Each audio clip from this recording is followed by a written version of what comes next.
What's going on, guys? I'm Maze. Now, throughout the 21 years of the Pokemon anime, we have received a total of 6 series, which each of the series hold their own interesting trivia, varying from original ideas, to controversy, to Easter eggs, and much more. So for today's episode of Pat, Pokemon Anime Trivia, I thought it would be a great idea to go over all the most interesting trivia surrounding the original series. This sparking a brand new mini-series where various PokeTubers come on to talk about a Pokemon series as a whole. For this episode though, you have to put up with me, so sorry if you hate my voice. Introductions aside though, without any further ado, let's jump right into the trivia.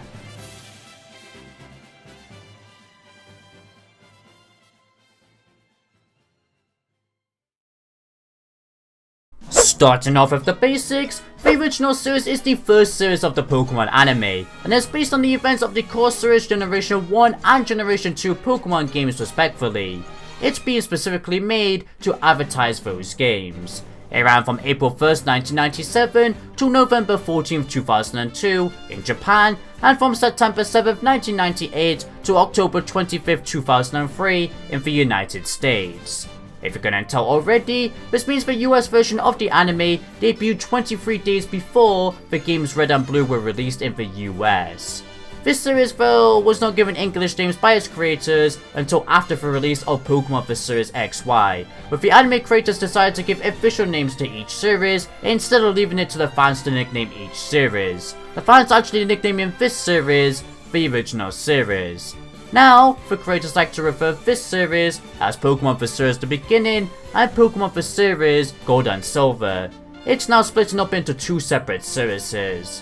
For the sake of this video though, I will still be referring to this series as the original series, as that's what the majority of the Pokemon fanbase know it by to this day. During this series though, rookie trainer Ash Ketchum begins his journey in the Kanto region, leaving his home of Pallet Town with the only starter Pokemon that Professor Oak had left to give, Pikachu. His quest begins in earnest to defeat all the gym leaders and to get to the Pokemon League as soon as he's gained Pikachu's trust, so he can try and become a Pokemon Master.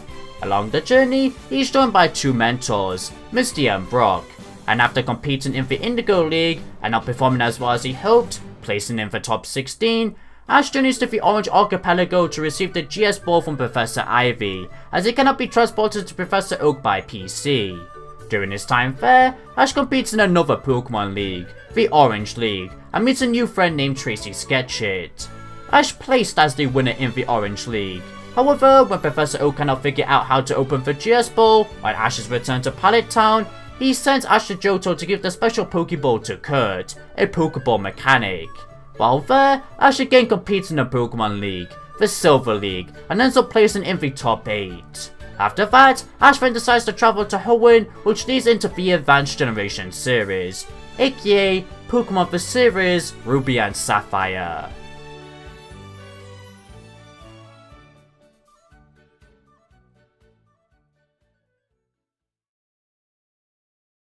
With those basics for this series now said, let's now start to take a look at the pre-production this series faced. Firstly, for the Kanto arc of the series, as shown in an early trailer for the anime, and even later confirmed in a documentary titled Adventures in Voice Acting by Ash's English dub voice actor Veronica Taylor, Ash's original English dub name was supposed to be Casey, for an unknown reason. Though, this name does later get given to a recurring character in the Johto saga of the series, who was quite fittingly a baseball fan. Eventually though, as we all know, the creator settled on the name Ash Ketchum, which the name Ash is based on one of the 3 options for one's name in Pokemon Red, Blue, and Yellow, and his last name Ketchum is a pun on the Pokemon franchise motto, gotta catch 'em all. As for Ash's Japanese name though, Satoshi, it is based on the creator of the Pokemon franchise, Satoshi Tajiri. When designing Ash's overall character look too, the creators gave Ash a hat that was similar to Red's hat from the Pokemon Red, Blue, and Green games. But of course, this hat never ended up in the final version of Ash's design, and was instead given the iconic green symbol. Though, he would later receive a hat in the XY series that does strike a lot of similarity to Red's.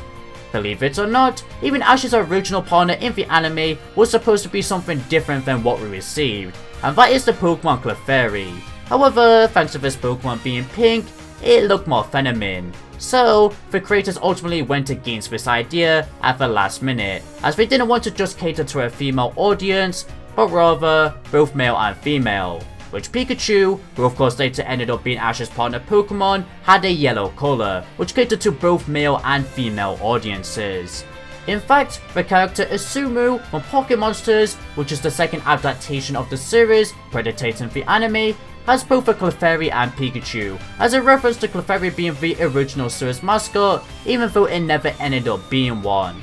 I guess the writers for the manga never got told that the change happened, or they still knew, but still wanted to include the Pokemon for the manga at least. Another choice for Ash's original partner though was also a Jigglypuff, but one who couldn't sing, which of course this didn't happen, pretty much for the same reasoning as Clefairy. However, this Pokemon did at least end up becoming a recurring character in the Pokemon anime. And finally, even one of the Kanto starters, Bulbasaur, Charmander and Squirtle, were considered to be Ash's partner Pokemon. In an interview for Yahoo Japan with the director Kunichi Yuama, he stated the following on this matter, quote, "For the sake of the kids who were playing the red, blue, green games, for instance if Bulbasaur were the main star, what about the young children who picked up Squirtle? Pikachu is cute, Thunderbolt looks strong, plus it's a bit more remarkable than the other ideas the game developers had suggested." End quote. Just imagine if Clefairy or Jigglypuff or any of the Kanto starters did end up becoming Ash's partner Pokemon though. The whole Pokemon franchise as we know it today would be completely different, due to Pikachu being the mascot of this franchise overall, thanks to the Pokemon anime. Straying away from Ash and his partner Pokemon though, the early Pokemon previews from the magazine Nintendo Power provided different English names for the titles and organizations we come to know of, as well as unused concept art from the anime. For starters, the shorter name Pokemon was originally Pokemon, with a hyphen in the middle and no accent on the E. Pokemon trainers were also going to be called Pokemon Hunters as well, while Team Rocket was originally going to be called Rocket Society. Jesse and James were originally wearing black Rocket uniforms as well, with white gloves and boots, being more closer to the Rocket Grunt designs instead of their classic white uniform and black gloves and boots, with the exception of black and white. Well, on the topic of the Team Rocket trio though, the names of Jesse and James will change from their original Japanese names due to cultural reasons. In Japan, they were known as Musashi and Kojiro, which is a reference to two rival samurai. However, for their English names at least, they were taken from the notorious Western outlaw Jesse James, and even their rival colleagues, Cassidy and Butch, were taken from the outlaw Robert Butch Cassidy Parker. Takeshi Shuda, a head writer for the Pokemon anime, stated in his blog at one point that Jesse and James are his favourite characters he created. However, executive meddling resulted in the Team Rocket trio becoming harmless villains, which Takeshi Shuda did not plan for them to be villains whatsoever, and this resulted in him becoming slightly irritated. However, he still does love these characters very deeply. In his book titled Pocket Monsters the Animation, The Secrets of the Pokemon Anime, he even dedicated a large section of the book to Team Rocket, and even described the story of Jesse's first ever Team Rocket mission, which was to rank some unveiled Pokemon over members of Team Rocket's stall. It's also stated in this book that Team Rocket's line every time they're defeated, "bad feeling," was uploaded by their Japanese voice actors. Whereas most of the anime seasons and movies show that Pokemon can make a large amount of cash, Takeshi Shuda sought to flesh out the world of Pokemon through his work on the show and to make a show that families could enjoy together. But you need to keep this in mind when we come to a later topic. While in the anime, the nature of James's relationship with Jesse is not stated, in the epilogue of the manga titled Electric Tail of Pikachu, James is shown confessing his love to Jesse. He is then shown afterwards to be married with Jesse, with her visibly being pregnant. Because of this, it's rumored that Jesse and James might have ended up together in the final episode of Pokemon, if the show creators didn't have to continue making episodes. Talking about that actually, according to the animator Misaki I1, he once stated that the series was originally slated for a 1.5 year run, which corresponds approximately to the length of the Kanto region saga, had it not been delayed due to a particular incident just 30 odd episodes in. Due to its popularity during the run 2, the show was extended and continues to be one of the longest video game based anime series. The anime's original planned grand finale episode will be getting explored later on into this video.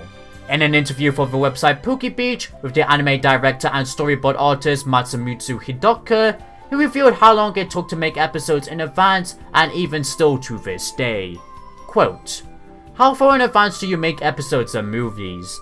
He stated 6 months for the episodes, 1.5 months for the voice acting, and 1 year for the movies, which we already knew. He also said in a previous interview that it takes him 1 week to make a storyboard per episode, which I forgot to mention. End quote.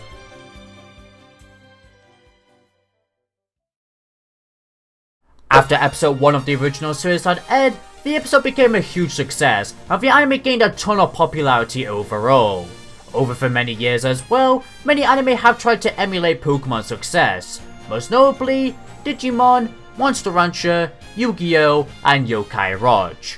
The result varies, but all of them faded from mainstream consciousness to various degrees, while Pokemon manages to endure. Most people who don't play Pokemon 2 still know what a Pikachu is and even Ash's character, due to the immense popularity of the anime. In fact, the game creators were very pleased with the anime's success during its first ever year that they made a special third version for the Red and Blue games, or Red and Green in Japan, that references the Pokemon anime, and that was Pokemon Yellow Edition. Many years later, Pokemon Yellow would receive a remake for the Nintendo Switch titled Pokemon Let's Go Pikachu and Let's Go Eevee, which still references the Pokemon anime. Although Pokemon stands on top over other anime in Japan, this doesn't stop Pokemon from referencing other anime. For instance, episode 5 contains a shoutout to episode 48 of Fushigi Yugi in FY, where during the fight between Tamahome and Shibushi, Shibushi ends up getting killed by his own weapon, where he finds himself pinned down by the ghosts of Tamahome's brothers and sisters and unable to get out of the way. While in Pokemon, just as Ash is about to order Pikachu to deliver the finishing blow to Brock's Onix, he imagines himself being held back from giving the order to Takashi by his many younger siblings. What makes this even more of a bigger shoutout is the fact that Brock and Shibushi are both voiced by Suyu Yuji Yuda. This kind of Easter egg happens again in the episode during the Johto arc, titled Ignorance is Blissey, where Jessie tries to train to become a nurse, which is a reference to her voice actress Meguri Yushibara, who was also training to become a nurse in her early days of her career. In the English dubbed version of the anime, there have been various 4-4 breaks by characters as well. For example, in episode 26, when Gloom unleashes a foul odor which everyone is repulsed by, including Meowth, when Jessie points out that Meowth lacks a nose, Meowth says, quote, "The cartoonist must have forgotten to draw it on."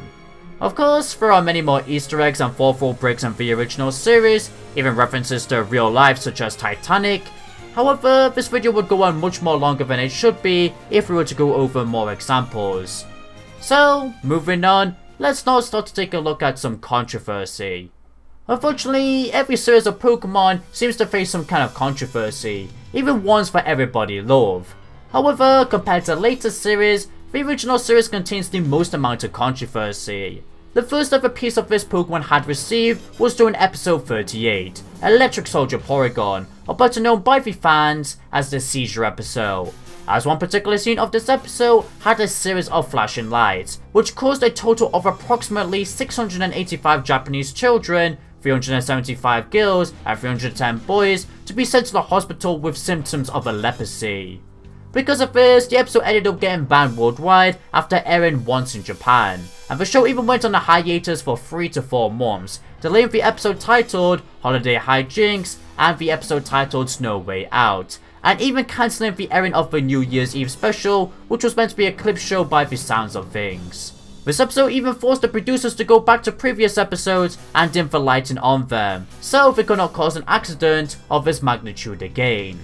As a result of this episode 2, the Pokemon Porygon and its evolutions Porygon 2 and Porygon C have not made any appearances in the anime since this episode, except in brief cameos.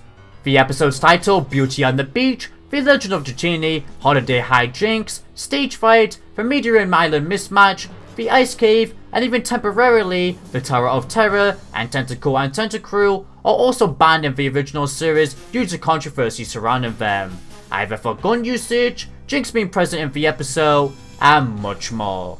To see more facts on those episodes, check out my video after this one titled Every Banned and Unaired Pokemon Anime Episode, which will be in the description, iCard, and end card.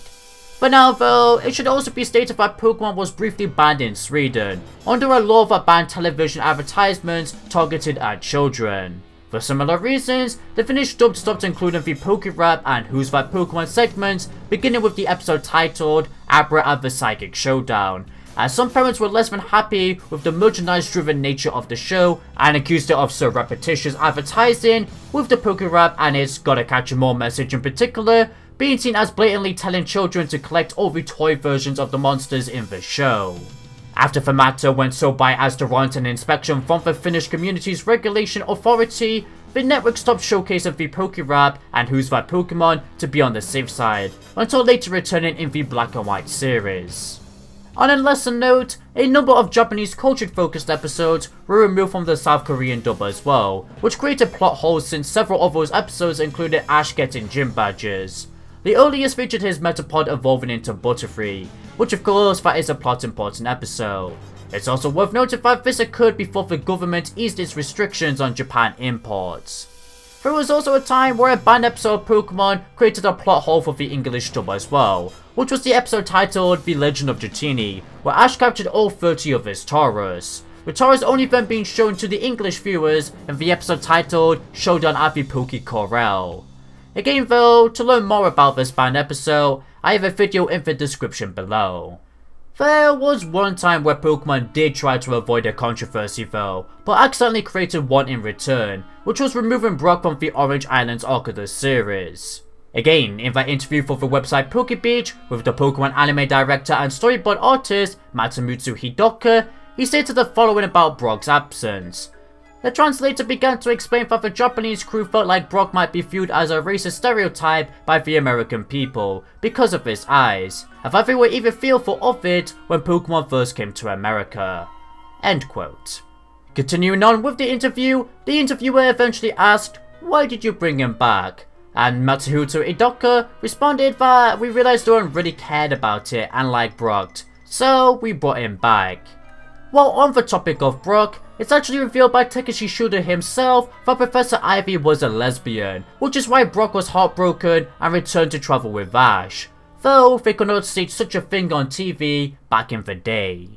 Regardless of that though, overall because of his controversies, the writer soon learned what was able to pass through the censors and what wasn't, which then resulted in them having clean writing and animation for the rest of the episodes in the original series.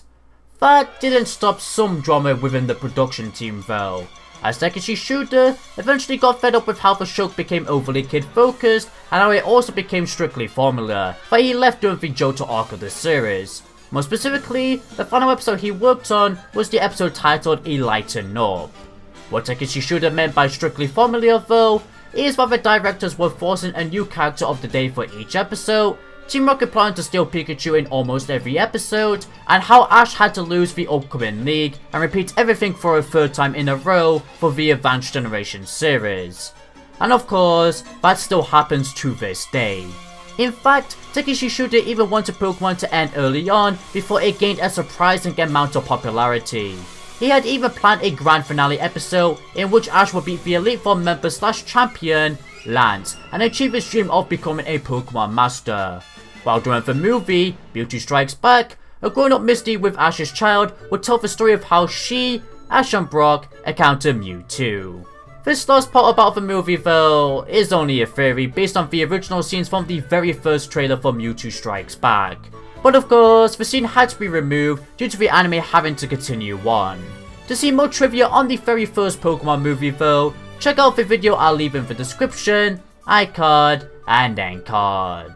I'll even inform you in a later episode of Pat, another idea Takeshi had to end the original series off with, which was a quite dark and depressing story. While on the topic of Pokemon being forced to continue on, the Orange Island arc of the series was initially created to stall out time until the Pokemon Gold and Silver games would be released, so the anime could then explore the Johto region. Many clips of Ash's adventures in the Orange Island archipelago were first shown in the United States via Pikachu's jukebox actually. And it's also speculated that the Orange Islands was the sole inspiration, along with Hawaii, for the Alola region in the Pokemon Sun and Moon games, due to them having different coloured Pokemon, this resulting in Alola formed Pokemon, and even having gym battles that evolved during challenges instead of real battles, much like trials in the Alola region. Because the Orange Islands arc was filler too, Takeshi should have used this to his advantage by giving Ash the GS Ball, which will play a huge role in the Johto arc. He had planned that Celebi would be inside the GS Ball and create a big arc where Team Rocket would try to get Celebi for themselves, with Ash even battling Giovanni for the first time, and where Ash would even learn more about his own father. However, the directors insisted Celebi got a movie instead. So Takeshi unfortunately had to shelve this idea, and hope that nobody would ever remember the GS Ball. In return, we indeed did receive a Celebi movie, which was Pokemon Forever, and the writers did kind of bring back this GS Ball idea with the Black and White series for the Meloetta arc, as that's why Team Rocket planned a big operation and where Ash finally got to battle Giovanni. Finally for this trivia, Matsumutsu Hidaka revealed in the interview with PokeBeach if he will ever see Ash's father regardless of the GS Ball. Quote, "Who is Ash's father?"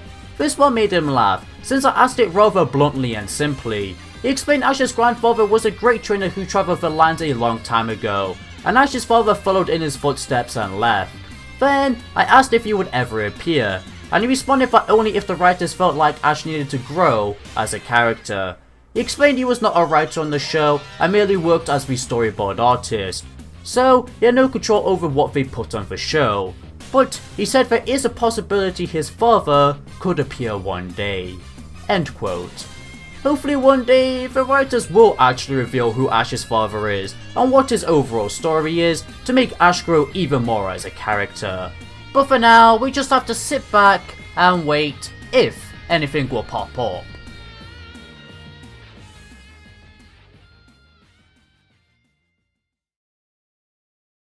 And that concludes today's episode of Pads. What did you think of this trivia? Let me know in the comments down below. And if you did enjoy this trivia, then please be sure to consider leaving a like, a share, and if you're new here, a subscribe along with hitting that bell icon to stay in loop with all things Pokemon anime related. If you want to support this channel in any further way, I also have a Patreon. Link in the description below. Thank you for watching everybody. This is Entity Maze, signing out.